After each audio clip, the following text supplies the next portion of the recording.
values, here the eigenvalues are different. Therefore, eigenvalues, what is that? 1, 3, 6. ఇప్పుడు eigenvalues వచ్చిన తర్వాత how we are going to calculate the eigenvector? Okay, eigenvector ఎలా తీసుకోవాలంటే see, eigenvector అంటే see, first case 1, the eigenvector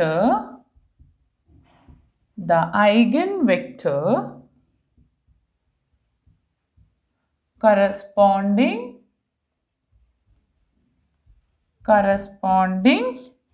to lambda is equal to 1 తీసుకుంటున్నాను.